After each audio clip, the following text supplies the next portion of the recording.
Assalamualaikum warahmatullahi wabarakatuh. Bismillahirrahmanirrahim. Alhamdulillahirabbil alamin. Nahmaduhu wa nasta'inuhu wa nastaghfiruh. Wa na'udzu billahi min shururi anfusina wa min sayyiati a'malina. May yahdihillahu fala mudilla lahu wa may yudlil fala hadiya lahu. Asyhadu an la ilaha illallah wahdahu la syarika lahu wa asyhadu anna Muhammadan abduhu wa rasuluhu la nabiyya ba'dahu.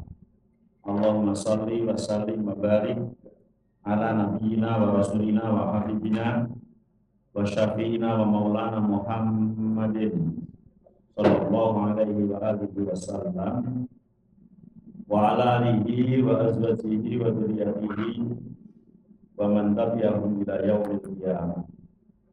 Qala Allah ta'ala fi kitabihil karim, a'udzu billahi minasy syaithanir rajim. Ya ayyuhalladzina amanu ittaqullaha haqqa tuqatih wa la tamutunna illa wa antum muslimun. Ya ayyuhan nasu taqu rabbakumul ladzi khalaqakum min nafsin wahidatin wa khalaqa minha zawjaha wa bassa minhuma rijalan katsiran wa nisaa'a wa taqullaha alladzi tasaaluna bihi wal arham innallaha kana 'alaikum raqiba. Ya ayyuhalladzina amanu taqullaha wa qulu qawlan sadida yuslih lakum a'malakum wa yaghfir lakum dhunubakum wa may yuti'illaha wa rasulahu faqad faza fawzan 'azima. Fa'lam fa inna khairal hadisi kitabullah wa khairal hadi hadi Muhammadin sallallahu alaihi wa alihi wasallam wa syarrul umuri muhdatsatuha wa kullu muhdatsatin bid'atun wa kullu bid'atin dhalalatun wa kullu dhalalatin finnar.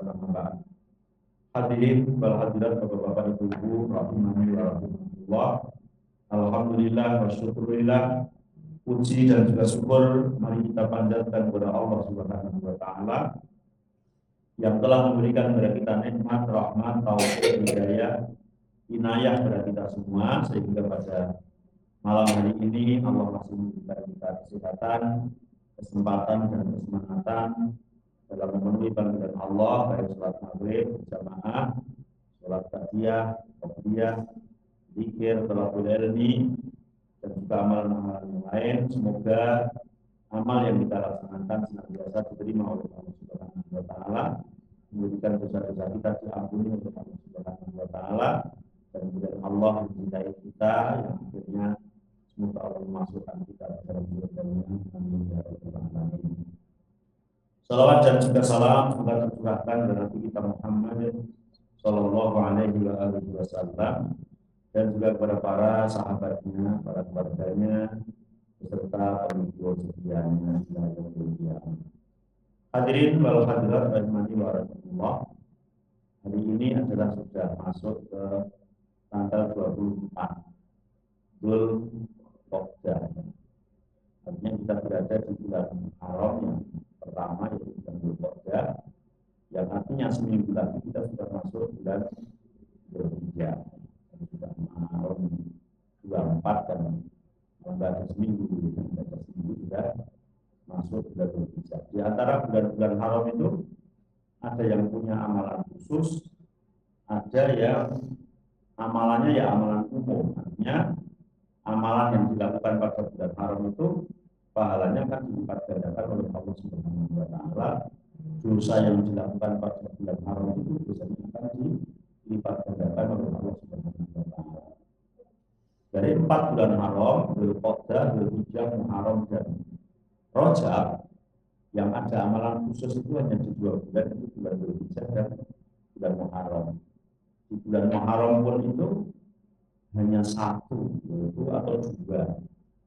Yang puasa khusus itu puasa di tanggal 9 yang disebut dengan puasa Tasi'an dan tanggal 10 yang disebut dengan puasa Asyura.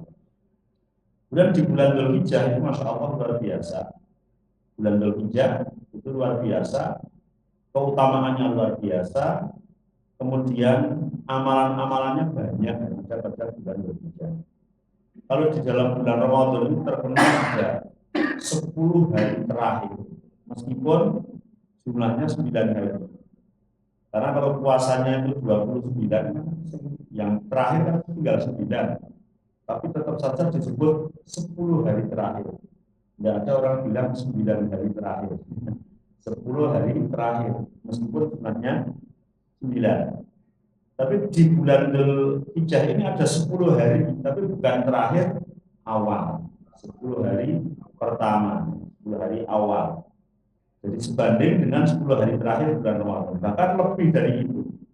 Dalam hadis yang diriwayatkan oleh Imam Bukhari, yang bersumber dari sahabat Abdullah ibnu Abbas radhiyallahu anhu, anna Nabiyya sallallahu alaihi wasallam qala, sesungguhnya Rasulullah sallallahu alaihi wasallam bersabda, ma min ayyamin al-amalu shalih fiha ahabbu ila Allah min hadhil ayyam, yakni ayyamil ashr.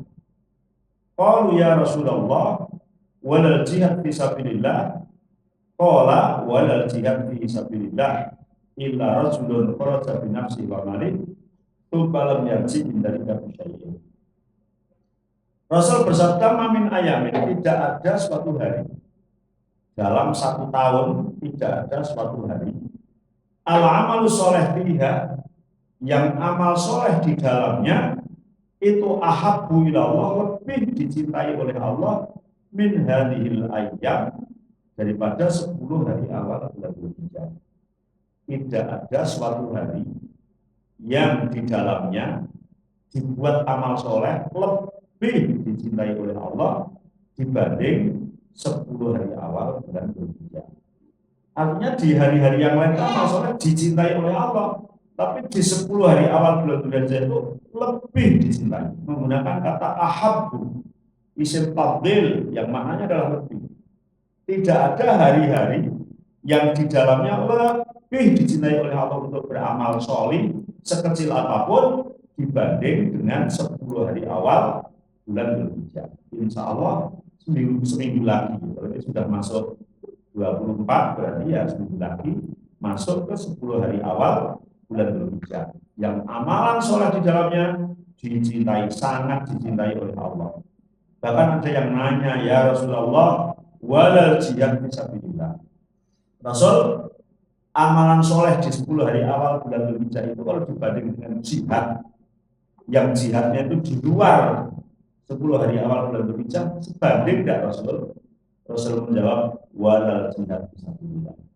Tidak pula sebanding dengan jihad fisabilillah. Kalau jihad fisabilillah itu kan berat, ya.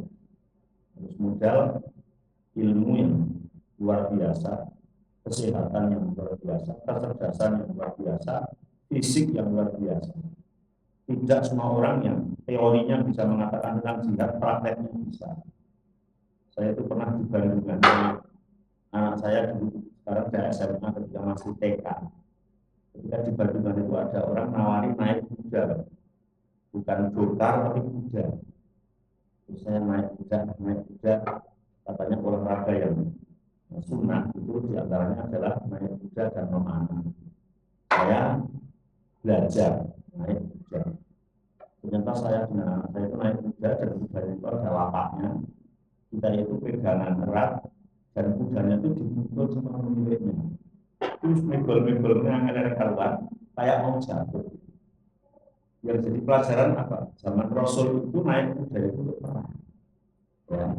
Naik kuda itu tidak pegangan, tapi yang dipegang pedang, yang dipegang panah, kan kudanya mencelot-mencelot diri sambil perang. Masya Allah, luar biasa. Ternyata jihad itu tidak setiap orang naik kuda raiso. Iya. Bagaimana kalau zaman modern sekarang, kira-kira kita bisa tidak menjalankan tank misalnya, ya, mengoperasikan rudal, bisa tidak memain panah sebelum lincah, meleset kecil, rono minggor, rono ya, masih tembak mukul di sini. Iya, jihad itu berat, ternyata berat. Tapi ada amalan soleh yang kecil yang nilainya lebih daripada jihad. Apa? Amal soleh di 10 hari awal bulan Dzulhijjah. Rasul mengatakan walal jihad fisabilillah illa, kecuali yang tidak sebanding atau baru sebanding. Kalau belum seperti yang mau dijelaskan itu masih besar amalan soleh di 10 hari awal bulan Dzulhijjah. Illa rajulun, kecuali seorang kharaja binafsi, yang keluar ke medan perang bawa jiwanya, bawa raganya, wa malihi, dan kemudian bawa hartanya, sumalam yarji, kemudian tidak pulang, min dalika bisyai'in, kecuali hanya namanya. Itu baru sebanding dengan amalan soleh yang dilakukan pada 10 hari awal bulan Dzulhijjah. Maka Masya Allah, ketika Allah memberikan kita panjang umur, seminggu lagi masih sehat, masih bisa amal soleh, mari kesempatan itu digunakan dengan sebaik-baiknya.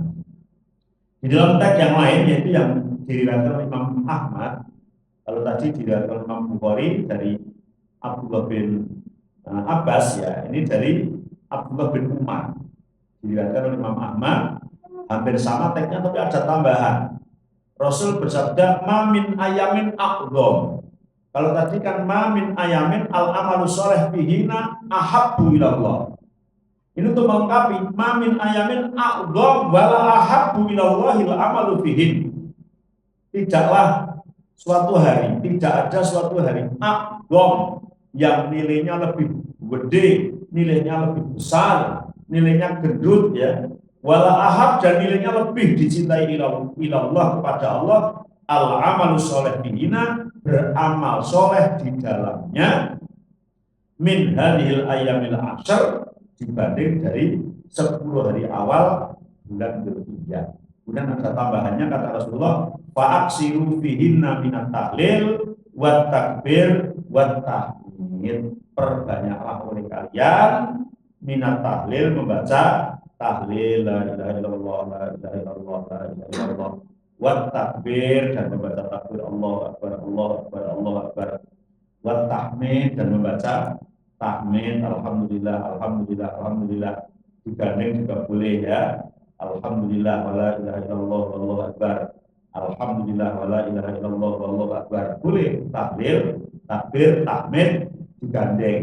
Amalan itu minimal kita mengamalkan amalan tersebut, pahalanya sama dengan jihad yang pergi membawa raganya, jiwanya, hartanya, dan pulang tinggal namanya saja.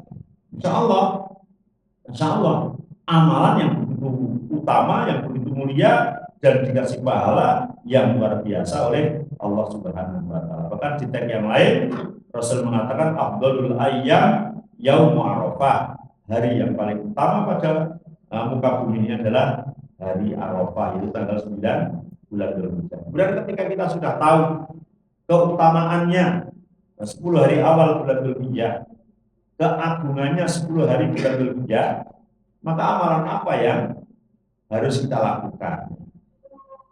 10 hari akhir bulan Ramadan itu bisa 9, bisa 10. Kalau 10 hari awal bulan Dzulhijjah berapa hari? 13 hari. Jadi tadi kalau bilang kok katanya 10, ya 10-an. 10-an bisa 9, bisa 11, bisa 12, bisa 13. Dan 10 hari awal bulan Dzulhijjah itu 13 hari, dari tanggal 1 Dzulhijjah sampai tanggal 13. Dan nanti ada nama-namanya tersendiri, gitu ya.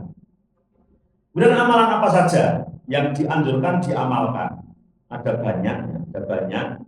Tapi di antara sekian amalan, mungkin 9 atau 10 amalan, ini yang belum bisa atau bisa jadi tidak bisa dilakukan oleh kita yang sekarang berada di masjid ini, mungkin kecuali yang mungkin besok tanggal 2, tanggal 3, tanggal 4, atau tanggal 5 Juni berangkat, ya, yaitu haji dan umroh.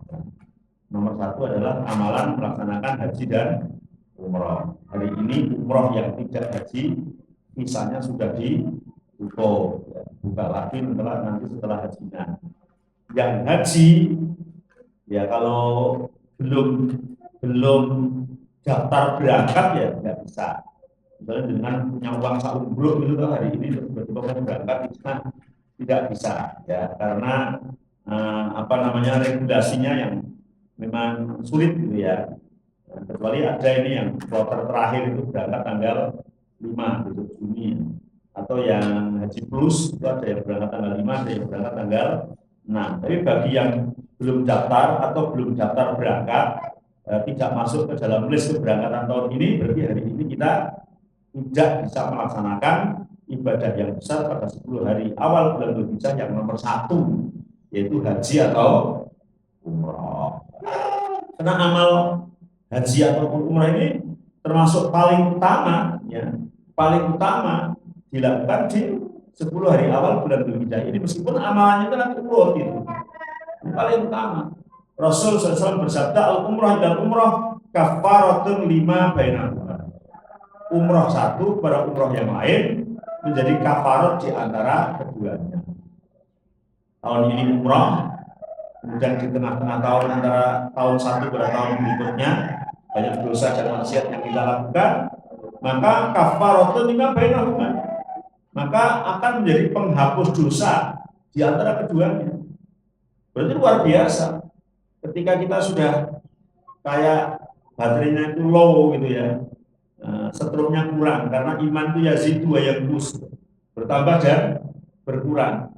Berkurang berarti kan setrumnya kurang, low, rendah setrum gitu ya. Umroh lagi itu kayak dicas tapi penuh. Al umrah wal umrah kafaratun lima bainahuma.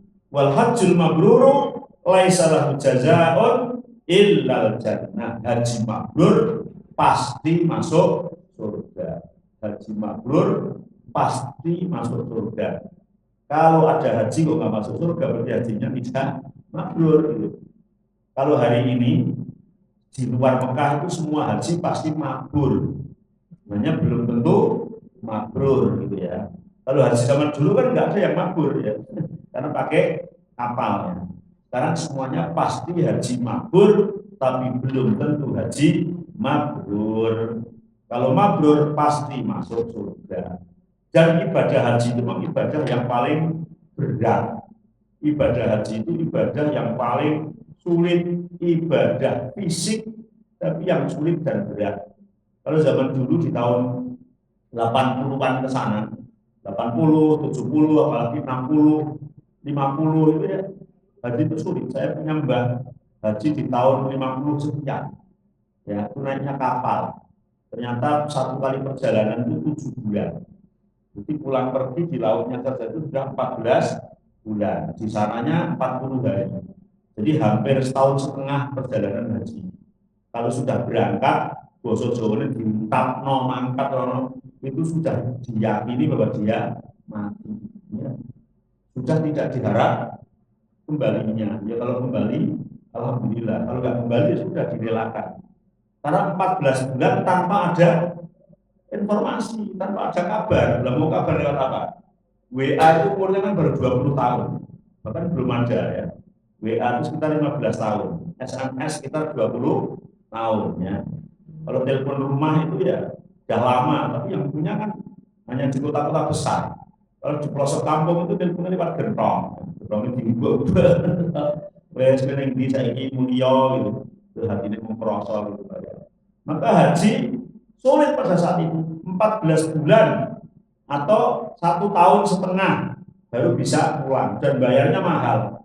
Iya, dulu itu kalau punya sapi 50 baru bisa naik haji. Sapi 50. Kalau satu sapi sekarang itu berapa? 25 juta lah, nggak usah mahal-mahal, berarti kali 50 berapa? Banyak toh? Kali 10 sudah 250, berarti kali 5, 12,5 atau 1 M seperempat. Itu ongkos haji pada tahun itu. Makanya satu kecamatan paling yang bisa haji itu 1 orang. Hari ini haji hanya 60 juta susuk. Karena 59, sekian, nggak ada 60. Dolke sapi mau loro di sini sapi. Atau sapi 2. Kalau dulu 50 kan hanya 2 kan murah pol, sangat murah. Bahkan dapat kursi itu hanya 25 juta, 100. tapi daftar tunggunya 35 tahun, kan sama. Rekosone podo. Jadi kalau yang sekarang dengan umur 60 tahun, berarti tambah 35 tahun, 95 baru berangkat ya, karena memang daftar tunggunya luar biasa gitu ya. Artinya ibadah haji itu memang ibadah yang berat, ibadah fisik, ibadah yang luar biasa, sehingga memang haji mabrur balasannya hanya surga yang pantas untuk membalas. Laisa lahu jazaa'un illal jannah, tidak ada balasan yang setimpal, tidak ada balasan yang pantas kecuali surga. Karena memang bahwa ibadah haji itu berat. Makanya dalam hadisnya disebutkan wal haji liman istata'a ilaihi sabila. Rasul mengatakan syahad, rukun Islam itu syahadat, sholat, zakat, puasa, haji bila berpuasa, bila mampu. Enggak ada syahadat bila mampu, sholat bila mampu, zakat bila mampu, tidak ada.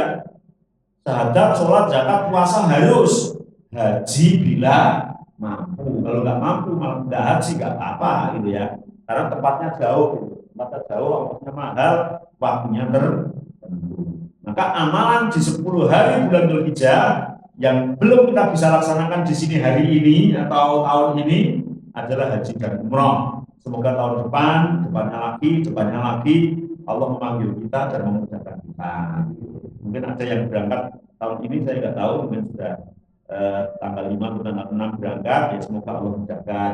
Yang belum, semoga tahun depannya yang sudah, semoga dipanggil lagi. Yang belum, semoga segera dimudahkan oleh Allah Subhanahu wa Ta'ala. Tapi harus hati-hati, karena kalau macam haji itu kalau dalam ilmu fikih kan 3, haji tamattu, haji qiron, haji ifrad. Tapi teknis perjalanan haji itu banyak. Ada haji reguler, kuota pemerintah, ada haji plus, kuota pemerintah, ada haji furoda, ada lagi namanya haji koboi. Haji koboi, ada yang bilang haji backpacker, ya, ada yang haji jalan kaki, haji naik sepeda ontel, dan lain sebagainya. Maka kita harus waspada dan hati-hati ya. Apalagi hari ini di Saudi karena ketat banget, orang haji yang tidak pakai visa haji itu sedang dikejar-kejar, dicari. Nggak tahu ya permainannya kayak apa ya. Nah makanya kalau kita haji, kalau bisa ya menggunakan visa haji. Meskipun daftar tunggunya lama. Kalau yang reguler itu 35 tahun, kalau yang plus kuota pemerintah daftar tunggunya 6 sampai 7 tahun ya. Kalau furoda yang visanya visa haji furoda ya, itu harganya 500 sampai 600 juta. Langsung bisa berangkat. Tapi ada orang yang jual haji itu 150 juta langsung berangkat, 200 juta langsung berangkat. Itu yang disebut dengan haji koboi ya, hujan-hujan. Nah, iso tekan Arafah, ora iso tekan Buddha terus koboi. Iya, ya kan hujan-hujan. Ada yang berangkat sampai Brunei, ternyata naik pesawat ke Brunei, habis dari Brunei naik pesawat lagi, terbang, berarti ini sudah sebelum berjalan Jakarta naik, dikembalikan ya. Maka kita harus waspada, hati-hati. Artinya ketika kita sudah niat, kita mencari jalan yang baik, semoga Allah mudahkan dan semoga Allah menerima niatan kita untuk beribadah haji ke Baitullah. Yang pertama, meskipun kita belum bisa. Yang kedua, insya Allah kalau yang kedua semuanya bisa. Amalan yang dilakukan pada 10 hari awal bulan Dzulhijjah apa? Berpuasa selama hari-hari tersebut atau pada sebagiannya, terutama pada hari Arafah. Berpuasa pada hari-hari tersebut ya, atau sebagiannya, terutama yang jangan sampai ketinggalan sehari, yaitu pada hari Arafah, itu tanggal 9 bulan Dzulhijjah. Kalau bisa puasa dari tanggal 1 sampai tanggal 9. Jangan puasa tanggal 1 sampai tanggal 13, nggak boleh ya. Tadi kan saya di awal ngomong 10 hari awal bulan Dzulhijjah kan 13 hari. Kalau puasanya tidak 13 hari, karena tanggal 10 itu dilarang berpuasa, namanya hari raya.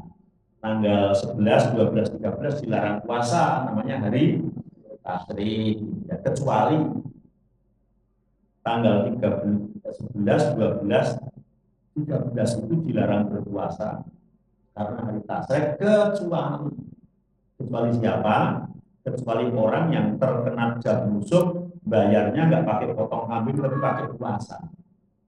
Ya, salah satu fil haji wasat atun idarojatum ila ahli, 3 hari puasa di sana, 7 hari puasa di rumah. Maka yang 3 hari itu adalah 11, 12, 13. Itu orang yang terkena jam busuk dan bayarnya pakai puasa. Kalau bayarnya pakai potong kambing kan harganya paling murah 500 rial. Ini juga murah, 500 rial kali 4.000. Jadi berapa? 2 juta ya? 2 juta. Kalau 2 juta mau dikantongi bawang buah gitu ya. Boleh diganti dengan puasa. Boleh. Selain itu tanggal 11, 12, 13 itu dilarang puasa dari tasyrik.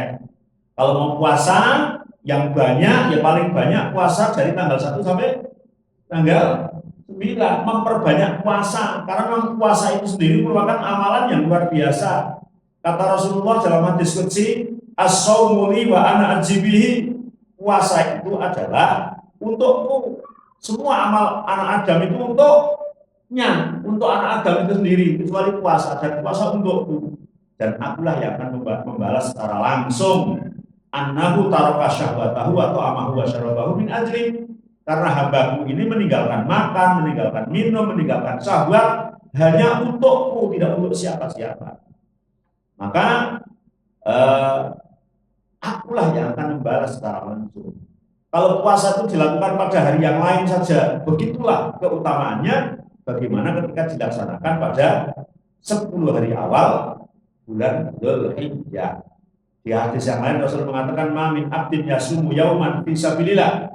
Tidaklah seseorang puasa sehari saja dan karena Allah, illa ba'dallahu bidzalikal yaum wajahu anin nari sab'ina kharifan, kecuali orang itu dijauhkan dari neraka perjalanan 70 tahun. Ini neraka, ini orangnya, itu sejauh perjalanan 70 tahun. Di sini aja yang mulia 70 sudah. Kalau dari lahir sampai 70 jalan terus nggak berhenti sampai mana? Jauhnya nggak karuan kok. Perjagat petan dengan jagat kulon tepung melaku meneng terus ya lebih jauh lagi lah. Orang hanya puasa 1 hari itu dijauhkan antara dia dengan neraka perjalanan 70 tahun. Bagaimana kalau dilakukan pada bulan Haram? Bagaimana kalau dilakukan pada 10 hari awal bulan Dzulhijjah? Kecuali nanti berlaku puasa makruh atau puasa yang dilarang. Misalnya di 10 hari awal bulan Dzulhijjah itu dari tanggal 1 sampai tanggal 9 kan ada hari Jumatnya, misalnya kok puasa hari Jumat saja. Nah, ini tidak boleh, tidak diiringi dengan hari yang lain. Kecuali lagi hari Jumatnya memang tanggal 9 Dzulhijjah, namanya puasa Arafah gitu ya. Jadi itu yang berlaku secara khusus. Jadi dengan puasa udah dari tanggal 1 sampai tanggal 9 tidak apa-apa. Ini mumpung hari yang sangat utama, amal soleh di dalamnya itu dilipat gandakan yang luar biasa, dan puasa adalah termasuk bagian dari amal soleh. Maka boleh minimal ya puasa sehari ya, sehari yaitu pada tanggal 9, yaitu Yaumu Arafah. Ada yang tanya, Ustaz, kalau Idul Fitri kita itu mengikuti pemerintah, tapi kalau Idul Adha itu kan ada wukuf di Arafah, ada wukuf di Arafah. Kadang-kadang kalau kita mengikuti pemerintah itu, puasa Arafahnya kita dengan wukufnya orang yang sedang haji di Arafah itu kok beda. Kita mengikuti yang mana? Kalau kita mengikuti pemerintah, apakah kita tidak puasa di luar Arafah? Wong orang yang sedang wukuf di Arafah, kita malah tidak puasa, dan besok ketika orang haji sudah lebaran kita baru puasa. Sebaliknya saya balik bertanya, ibadah itu berlaku ketika ada zaman teknologi atau berlaku sepanjang masa? Ternyata ibadah itu berlaku sepanjang masa, tidak hanya berlaku ketika ada teknologi. Dengan hari ini bisa tahu orang-orang yang haji itu sedang di Arafah dengan berkat bantuan apa? Teknologi. Ya. 40 tahun yang lalu tahu nggak orang di Jawa ini tahu bahwa hari ini sedang di Arafah sedang wukuf? Tidak tahu ya. Dan nanti ketika zaman akhir listrik padam, internet padam akan ada masa itu kita tidak tahu lagi orang yang sedang di Arafah itu harinya apa, jamnya berapa. Maka tentu saja kita itu puasa tanggal 9 Dzulhijjah, namanya hari Arafah. Memang hari Arafah berada di Arafah itu hanya orang yang haji gitu ya. Orang umrah mungkin bisa sering mampir Arafah, tapi tidak hari Arafah. Kita di negara kita ini setiap tahun pasti dapat hari Arafah, tapi tidak di tempat Arafah. Harinya Arafah, di Arafah ya hanya haji. Dan ternyata orang yang sedang haji tidak dianjurkan berpuasa. Yang dianjurkan berpuasa orang yang sedang tidak haji. Syamu yaumi Arafah ahtasibu ala Allah ayyukaffira sanah alati qablah walati ba'dah. Bahwa puasa hari Arafah, kata Rasulullah, menghapus dosa 2 tahun. Setahun sebelumnya, setahun sesudahnya. Kalau sebelumnya ya dihapus dosanya, lah kalau sesudahnya itu kan kita belum berbuat dosa, bagaimana menghapusnya? Ya Allah jaga kita tidak mudah-mudah untuk berbuat maksiat, insya Allah dijaga oleh Allah Subhanahu wa Ta'ala. Jadi amalan yang kedua adalah amalan berpuasa di hari-hari tersebut atau sebagian harinya atau minimal puasa pada tanggal 9. Mari kita niatkan dari sekarang insya Allah. Kemudian yang ketiga, insya Allah bisa kita laksanakan, yaitu takbir dan zikir pada hari-hari tersebut. Terutama adalah takbir dan zikir mutlak. Takbir dan zikir mutlak. Yang Allah mengatakan fa'aksiru minat tahlil wa takbir wa tahmid. Perbanyaklah oleh kalian tahlil, takbir, tahmid. Subhanallah, alhamdulillah, wala ilaha illallah, wallahu akbar. Tanggal 1 Dzulhijjah nilainya sama dengan jihad. Subhanallah, alhamdulillah, wala ilaha illallah, wallahu akbar. Nilainya sama dengan jihad. Kalau kita baca 100 kali itu gimana? Ya seperti jihad 100 kali. Padahal jihad di Palestina itu beratnya luar biasa. Hari ini sudah 35.000 orang yang mati ya, mati syahid. Dan kita pun kita dibuang ke sana belum tentu berani gitu ya, belum tentu berani. Maka ada amalan-amalan yang sebanding, yaitu zikir pada 10 hari awal bulan Dzulhijjah. Wa yadhkurusmallah fi ayyamin ma'lumat, dan supaya mereka menyebut nama Allah pada hari-hari yang telah ditentukan. Para ulama ahli tafsir menafsirkan dengan 10 hari awal bulan Dzulhijjah. Ayyamin ma'lumat, ayyam itu hari-hari, maklumat yang telah ditentukan. Para ulama mengatakan yaitu 10 hari awal bulan Dzulhijjah. Banyak zikir ya. Karena itu para ulama menganjurkan untuk memperbanyak zikir pada hari-hari tersebut ya.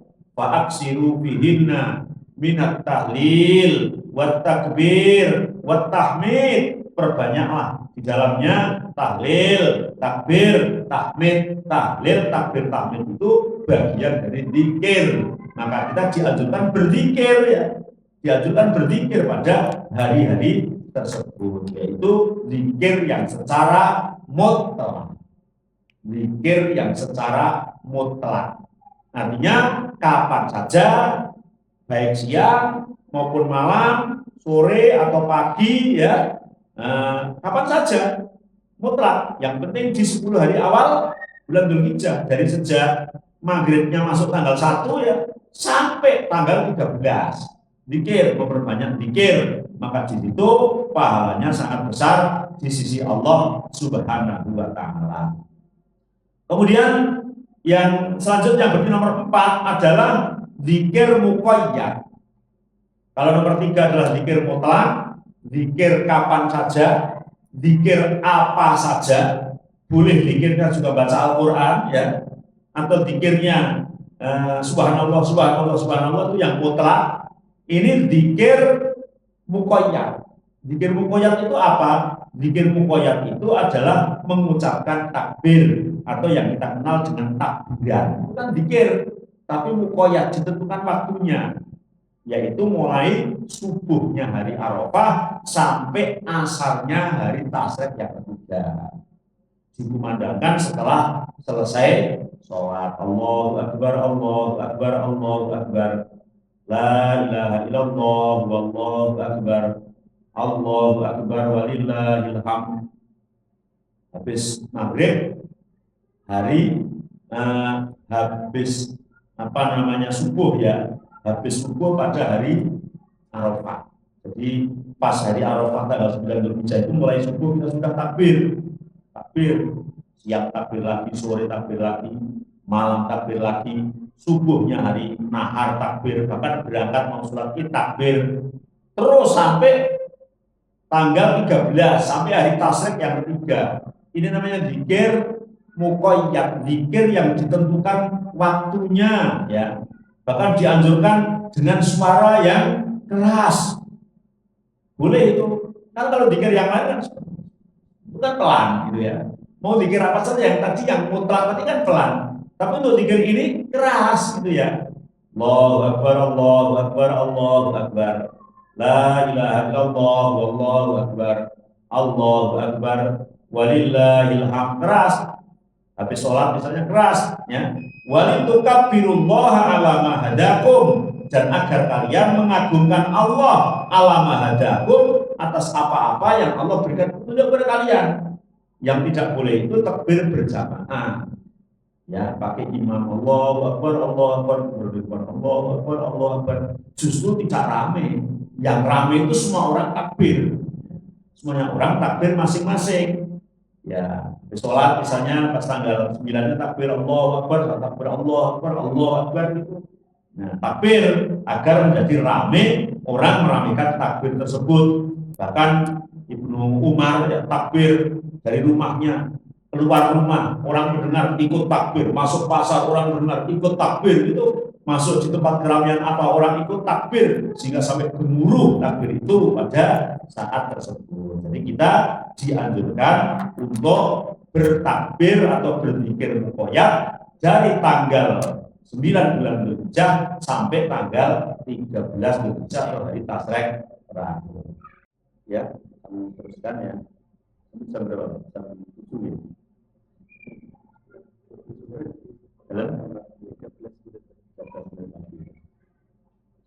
Yang kelima adalah bertaubat kepada Allah Subhanahu wa taala dan meninggalkan segala dosa, sehingga akan mendapatkan ampunan dan rahmat dari Allah Subhanahu wa taala. Maksiat adalah penyebab terjauhnya dan terusirnya seorang hamba dari rahmat dan keridhaan Allah Subhanahu wa taala. Sementara ketaatan adalah penyebab dekat dan cintanya Allah Subhanahu wa taala kepada seorang hamba.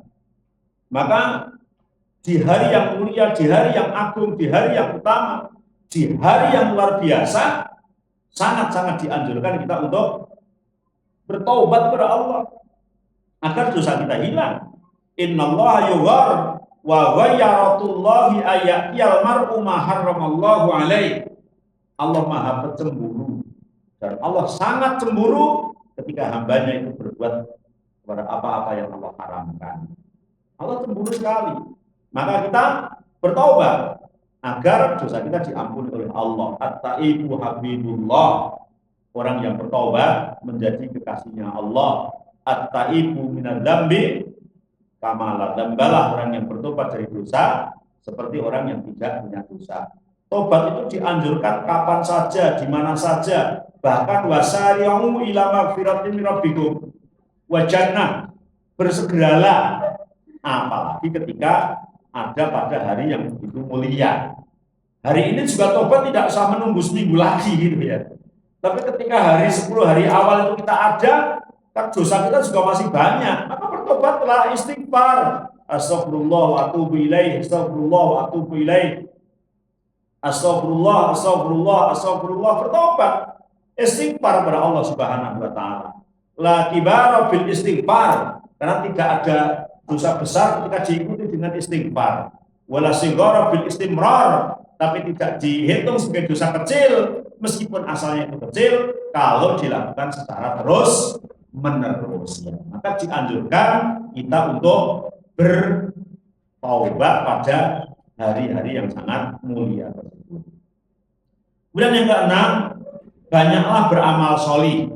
Ya, banyaklah beramal solih secara umum. Misalnya seperti sholat sunnah, biasanya nggak tahajud misalnya ya. Di 10 hari awal bulan Dzulhijjah kita memperbanyak tahajud, ya. Memperbanyak sedekah, membaca Al-Quran, amar ma'ruf nahi mungkar, dan ibadah-ibadah yang lain.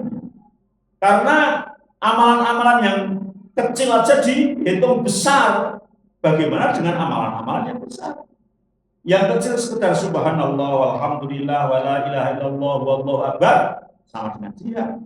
Bagaimana ketika kita tahajud 11 rakaat, 21 rakaat gitu ya, atau banyak lagi membaca Al-Quran, hatam sebagaimana berlomba-lomba pada bulan Ramadan, di 10 hari awal bulan Dzulhijjah juga boleh tadarus berlomba-lomba memperbanyak membaca Al-Quran, zikir, sedekah, membantu fakir miskin, anak yatim, ataupun juga sedekah jariah pada masjid yang mungkin perlu dibenahi, dibangun, atau pada musola, madrasah, pondok pesantren, jalan raya, dan lain sebagainya. Maka amal-amal itu akan dilipat gandakan oleh Allah Subhanahu wa Ta'ala. Akan dilipat gandakan oleh Allah Subhanahu wa Ta'ala, karena di hari yang begitu mulia, begitu agung. Kemudian yang ketujuh adalah amalan yang khusus lagi, yang hanya bisa dilakukan tanggal 10 dan setelah sholat Id, yaitu apa? Berkurban. Kurban itu nulisnya Qurban, jangan Korban. Bisa beda itu maknanya itu ya. Korban apa? Kurban kecelakaan, kurban KDRT itu ya, kekerasan dalam rumah tangga, kurban penipuan, itu namanya Korban. Tapi kalau nyembelih hewan pada tanggal 10 bulan Dzulhijjah itu namanya Qurban. Artinya apa? Qarraba yuqarribu kurbanan, mendekatkan diri kita kepada Allah. Qarraba itu qarib, artinya mendekatkan diri, bukan kurban ya. Kambing yang dibeleh agar dekat dengan Allah, mendekatkan diri kepada Allah. Itu kurban. Ya, ini yang luar biasa ya. Rasulullah SAW berkurban dengan 2 kibas yang putih, yang bertanduk, disembelih sendiri dengan tangannya, membaca Bismillah takbir ya, Bismillah Allahu Akbar. Maka kita dianjurkan untuk berkurban dan disembelih sendiri. Jangan sampai kita jadi orang laki-laki, bapak-bapak nggak berani nyembelih gitu ya. Wah, aku belum berani Ustaz, ya belajar belah titik saya. Terus belah entrong, berarti terus kambing, sapi, ada mau kurban sebuah masjid atau musola, ya nggak ada yang berani nyembelih. Akhirnya diulang di kelas disembelih, ya. Atau undang jagal, seumur-umur undang jagal terus ya. Akhirnya kita hanya nonton sedapat gitu ya, kita nggak bisa. Ya, kita harus bisa gitu ya. Bagaimana besok kalau tiba-tiba perang kayak Palestina, nyembelih saja takut ya. Gitu ya. Jadi nyembelih harus berani. Kalau belum berani ya belajar supaya menjadi berani. Karena itu bagian dari ibadah, dan Rasul beli sendiri. Rasul pernah kurban dengan 1 kambing, beli sendiri. Pernah kurban dengan 2 kambing, beli sendiri. Bahkan Rasul pernah kurban 100 unta, yang 60 unta beli sendiri. Ketika kecapean, baru yang 40 lainnya minta tolong kepada para sahabat. Jadi Rasul itu tenaganya luar biasa. 60 unta itu disembelih sendiri. Kita beli 1 aja kadang-kadang bisa ketakutan kan itu toh. Nah, maka kita belajar ya, belajar menyembelih, belajar ya berkorban. Ya kalau belum berani jangan dipaksakan. Dulu pernah ada orang itu yang lain berani nyembelih, dia gengsi kalau nggak berani. Akhirnya memberanikan diri, baru gini sudah ketakutan. Akhirnya bendonya tuh dilempar gini, Kodaro nggak mengenai orang. Itu latihan di sekolah Nurul Sunnah dulu anak-anak ya.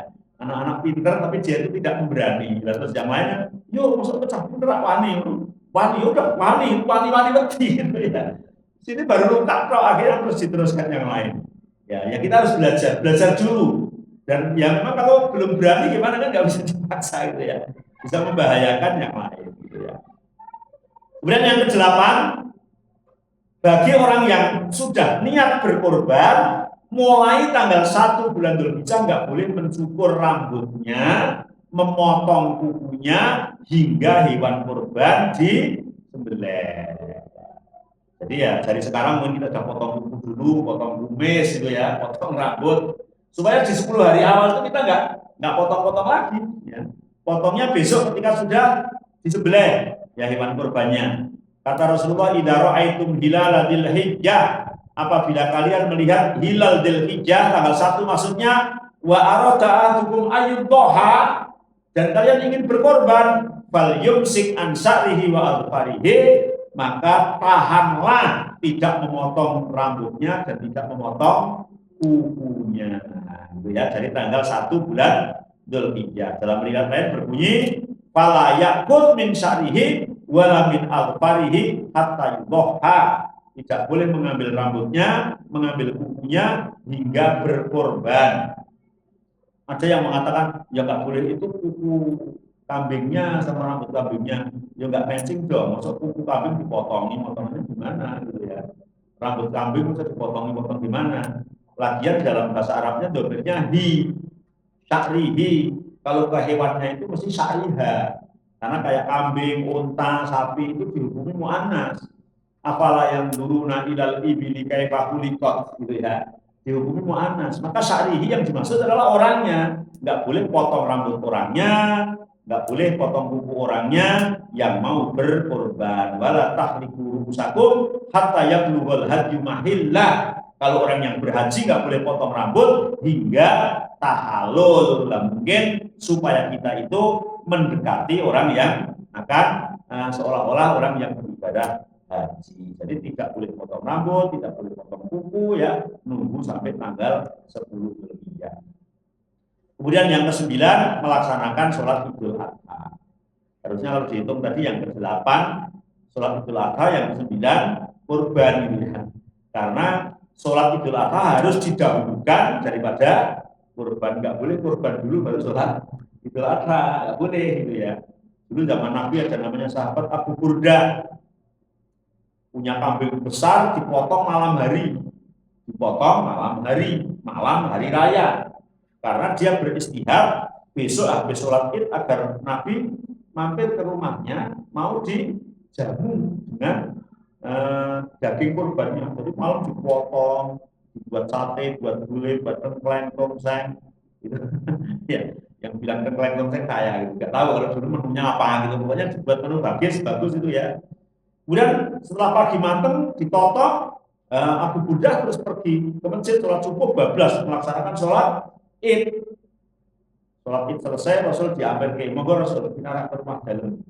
Nah, makanya Nabi dan sahabat-sahabat berapa mengikuti Abu Burdah, kemudian sampai rumahnya Abu Burdah. Monggo Rasul sekecaaken menika daging kurban saking kula. Luar biasa. Jadi niatnya apik kual, cerdas Abu Burdah. Tapi Nabi mengatakan kalau itu sih bukan daging kurban Abu Burdah, daging biasa gitu. Nangis Abu Burdah. Ya Allah, saya sudah mulai ngangen-ngangen bercita-cita mau kurban itu setahun yang lalu ya Rasulullah. Mau setelah saya potong, setelah saya masak, setelah saya jamukan kepada panjenengan kok tidak dihukumi kurban gimana? Kan potongmu sebelum sholat, supaya jadi kurban harus dipotong setelah sholat ya Rasul. Terus gimana nih? Ya kamu harus mengulang. Saya sudah nggak punya kambing yang besar ya Rasul. Saya tinggal punya cempe. Tahu cempe? Cempe itu anak kambing yang masih kecil. Kalau anak kambing yang sudah besar namanya kambing juga. Ya. Nah, cempe itu anak kambing yang masih kecil gitu ya. Masih kecil dan umurnya masih sedikit. Kecil pun kalau umurnya banyak ya kambing juga. Namanya kambing kuning gitu ya. Ya, walaupun saya punyanya cempe ya Rasul. Maka Nabi mengatakan, udah potonglah cempemu untuk menggantikan kambingmu yang disembelih sebelum sholat id. Tapi ini hanya khusus bagimu, tidak berlaku bagi orang lain kurban nyembelih cempe. Ya. Maka yang kesembilan ini sholat Idul Adha dan mendengarkan khutbahnya. Jangan sampai kemudian kita di 10 hari awal bulan Dzulhijjah dari tanggal 1 sampai tanggal 13 tidak mendapatkan apa-apa. Haji dan umroh enggak, katanya belum daftar atau belum dipanggil gitu ya. Puasa enggak ya, katanya mempunyai penyakit emah gitu ya. Zikir enggak ya, katanya baru sariawan gitu ya.